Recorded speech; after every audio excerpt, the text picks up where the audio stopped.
Hello दोस्तों, स्वागत है आपका। काफ़ी टाइम के बाद आज यूट्यूब पे फिर से एक वीडियो बना रहा हूँ। दोस्तों, आज हम बात करेंगे एक ऐसी कंपनी के बारे में। अगर आप मेरे इंस्टाग्राम टेलीग्राम से जुड़े हैं तो वहाँ पर आपको पता होगा। आज ही हमने एक ट्रेड किया था जिसमें हमने पुट बेचा था। मैं ज़्यादातर, जो भी लोग नए हैं उन लोगों को पता नहीं हो, तो मैं ज़्यादातर पुट बेचता हूँ।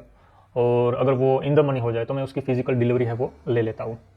और उसमें आपको ध्यान ये रखना है, आप कोई भी कंपनी में पुट नहीं बेच सकते हैं। आपको वहाँ पर स्टॉक सिलेक्शन में हमेशा ध्यान रखना है कि स्टॉक है वो आपका, जो भी आप स्टॉक में पुट बेच रहे हैं वो कंपनी है वो एकदम स्ट्रॉन्ग कंपनी है वो होनी चाहिए।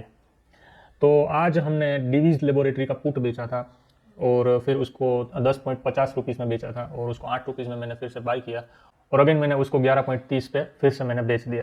तब दोस्तों बात करते हैं डिवीज लेबोरेटरी के ऊपर। मैंने डिवीज लेबोरेटरी का 10% दूर जाकर पुट बेचा है। अब कल उसका रिजल्ट आने वाला है सोमवार को। अब रिजल्ट क्या आता है, कैसा आता है, मुझे पता नहीं है। मुझे लगता है कि रिजल्ट है वो खराब ही आएगा, क्योंकि ऑलरेडी उसका रिजल्ट खराब आने वाला था, इसलिए वो स्टॉक है वो ऊपर से तकरीबन पिछले 2 से 3 वीक के अंदर 12% है वो नीचे आ गया। तो रिजल्ट खराब ही आने वाला होगा, इसलिए स्टॉक है वो पहले ही गिर जाता है। और मैंने उसको और 10% नीचे मांगा है। अब मैंने उसको क्यों 10% नीचे यही स्टॉक के अंदर किया, तो चलिए देखते हैं। यहाँ पर मेरी मैं स्क्रीन है वो शेयर कर रहा हूँ। तो सबसे पहले तो डिवीज लेबोरेटरी है वो 1990 उसकी इनकॉर्पोरेट डेट है। और ये कंपनी है वो फार्मा की कंपनी है। और ये कंपनी है वो वर्ल्ड वाइड पूरे 100+ कंट्री के अंदर इसकी प्रेजेंस है। दूसरी चीज़, ये कंपनी है, इसका खुद का R&D डिपार्टमेंट है। और ये कंपनी की 160 प्रोडक्ट है और उसमें से 5 प्रोडक्ट है जिसमें ये कंपनी है ग्लोबली लीडर है। और मेजोरिटी ये कंपनी है वो एक्सपोर्ट करती है Europe side, America side, Asia side. और डोमेस्टिक में ये 10% सेल्स करती है, बाकी 90% है वो ये कंपनी है वो एक्सपोर्ट करती है। ग्लोबली ये कंपनी है वो लीडर है। दूसरी चीज़, इसका जो कैपेक्स है, जो अभी इसका थर्ड मैन्युफैक्चरिंग प्लांट है, वो भी ये कंपनी है वो इसमें उसने 1000 करोड़ रुपीज़ इन्वेस्ट किया है। और उसमें ये कंपनी है वो और नई टेक्नोलॉजी पे भी इन्वेस्ट कर रही है। और उसका भी इन लोगों को 2 से 3 साल के अंदर अप्रूवल मिल जाएगा, ये कंपनी के अंदर लिखा है। और यहाँ पर मैं जो लिखा है वही चीज़ पढ़ के आपको बता रहा हूँ। और इसके अंदर ज़्यादा डीप में मुझे तो पता नहीं है, क्योंकि यहाँ पर सबको पैसे ही चाहिए। और ये कंपनी है मुझे स्ट्रॉन्ग लगती है। ये कंपनी है USA, स्विट्ज़रलैंड, न्यू जर्सी, ये सारी जगह पर है। तो यहाँ पर आप screener.in के अंदर आओगे तो यहाँ पर आपको सारी डिटेल इसकी मिल जाएगी। अब बात करते हैं इसके फंडामेंटल के ऊपर। फंडामेंटल में मुझे सारी चीज़ पता है, जो नंबर्स की बात है वो आपको पता होनी चाहिए। और कंपनी है वो थोड़ी बहुत क्या करती है, इसका बिजनेस क्या है, बिजनेस नेचर क्या है, वो आपको थोड़ा कुछ पता हो तो चलेगा। अब यहाँ पर देखें तो ये कंपनी है वो 89,000 करोड़ की इसकी मार्केट कैप है, यानी ये कंपनी है वो लार्ज कैप में आती है और सेक्टर लीडर में आती है। दूसरी चीज़, ये कंपनी का जो हाई प्राइस था वो 5400 रुपीज़ गया था और अभी वहाँ से कंपनी है वो 40% नीचे मिल रही है। और इसको हम और 10% नीचे मांग रहे हैं, यानी 50% नीचे मांग रहे हैं। और यहाँ पर बात करें तो लाइफ टाइम हाई अभी 52 वीक का तो वो था 4000 के आजू बाजू, और अभी जो लो था वो 2700 के आजू बाजू ये कंपनी नीचे आई थी। अब इसका पी है, तो पी तो यहाँ पर मैं ज़्यादा डिस्कस नहीं करूँगा। पी को देखने का डिफरेंट तरीका होता है। कुछ लोगों को लगता है कि 20 का पी अच्छा होता है, कुछ लोगों को लगता है कि ये 60 पी है। पर पी का जो प्रैक्टिकल वे है वो किसी को पता नहीं है कि पी को कैसे देखते हैं। पी को कहते हैं पे बैक पीरियड। यानी यहाँ पर आपको 60 दिखा रहा है, इसका मतलब ये है कि यहाँ पर आप इन्वेस्ट करोगे तो आपके जो पैसे डबल होंगे, 60 ईयर्स में होंगे। दरअसल पी का मीनिंग ये होता है, पर पी को देखने का डिफरेंट तरीका होता है। तो इसको यहाँ पर फिर वीडियो थोड़ा लंबा हो जाएगा, तो इसको यहाँ पर ज़्यादा डिस्कस नहीं करते। बाकी मैं मेरे स्टूडेंट्स को पता है कि पी को कैसे देखते हैं। अभी यहाँ पर देखें तो इसका ROC है, जो ROC हमारी जो एक कंडीशन है उसके अंदर ये ROC फिट बैठ रहा है। वैसे हम ROC है वो 20+ लेते हैं, ये 19.4 है, यानी अच्छा, इसका ROC अच्छा है। और इसका बुक वैल्यू है वो लो है, कम है। और इसका बुक वैल्यू इसलिए कम है क्योंकि इसका शेयर कैपिटल है वो कम होगा। यहाँ पर आप देख सकते हैं, तो इसका शेयर कैपिटल है वो 53 है। और अभी इसका रिजर्व है वो देखोगे तो 12,700 करोड़ इसके पास पैसे पड़े हैं।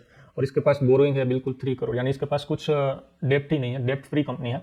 तो लोन कर्जा कुछ है नहीं ये कंपनी के पास। और यहाँ पर आप देखें तो ये कंपनी ऑलरेडी, इसका सेल्स है वो देखें तो धीरे धीरे धीरे धीरे ये ऊपर ही जा रहा है और आगे भी ये ऊपर ही जाने वाला है। क्योंकि आप पिछले 20 साल पीछे जाओ और देखो, तो आप डॉक्टर के पास जाते थे तो डॉक्टर आपको तब सिर्फ दवाई दे देता था और उसके उसके पास अनुभव ज़्यादा था। और तब ऐसा ही चलता था, तब कुछ ज़्यादा सेवाएं उपलब्ध भी नहीं थी। अभी जाओगे आप डॉक्टर के पास तो अभी क्या होगा, आपको ये रिपोर्ट करा के आओ, वो रिपोर्ट करा के आओ, और 3-4 रिपोर्ट करवाएगा, फिर ब्लड के रिपोर्ट सारे। तो ये अब नॉर्मल हो चुका है कि अब आपको सारे रिपोर्ट भी करने पड़ेंगे। और बहुत सारी ट्रीटमेंट है वो डॉक्टर है वो देते हैं, और बहुत सारी जगह पे आपको जाना भी पड़ता है। और जो भी लोग गए हैं, वैसे सारे लोग ऑलमोस्ट गए होंगे डॉक्टर के पास। तो आज के टाइम पे और पिछले 20 साल पहले के टाइम पे देख लो कितना डिफरेंस आ गया है। तो पहले ज़्यादा दिक्कत नहीं थी। अभी आप डॉक्टर के पास जा रहे हो तो अभी आपका बिल क्या हो रहा है, पहले बिल क्या हो रहा था, आप कंपेयर करके देख लो। तो दोस्तों फार्मा की चीज़ है तो वो धीरे धीरे वो ग्रोइंग होती रहेगी, ये सेक्टर है वो ग्रोइंग में रहेगा ही, क्योंकि इसकी ज़रूरत ही है, क्योंकि इसकी ज़रूरत भी पड़ेगी, इसकी नीड भी है। अब यहाँ पर इसका सेल्स है वो भी अच्छा है और आगे भी इसका सेल्स बढ़ने वाला है, और इसका शेयर कैपिटल, इसका रिजर्व बहुत अच्छा है, तो ये चीज़ मुझे पसंद आ गई। दूसरी चीज़, इसका जो कैपिटल वर्किंग इन प्रोग्रेस है जो हमने बात की थी, वो यहाँ पर 200 करोड़ इसने यहाँ पर लगाया है, और इसको मैन्युफैक्चरिंग यानी कि इसकी कैपेसिटी और बढ़ाने के लिए, तो ये भी इसके अंदर ऐड हो जाएगा फिक्स एसेट के अंदर, तो ये भी अच्छा है। और यहाँ पर हम देखें तो प्रोमोटर्स है उसके पास देखो तो 52% इसके पास होल्डिंग है, एफआई इसके पास, डीआई इसके पास भी अच्छी होल्डिंग है, और पब्लिक के पास होल्डिंग है वो कम हुई है, तो ये अच्छा है। तो ओवरऑल आप देखें तो ये कंपनी है वो बहुत ही अच्छी जगह पर है। तो यहाँ से हम इसके चार्ट के ऊपर जाते हैं, और जरूरी नहीं कि ये कंपनी है वो यहाँ से ऊपर चलना स्टार्ट कर दे, यहाँ से ये नीचे भी आएगी, लेकिन ये कंपनी को रडार में रखना अच्छा रहेगा।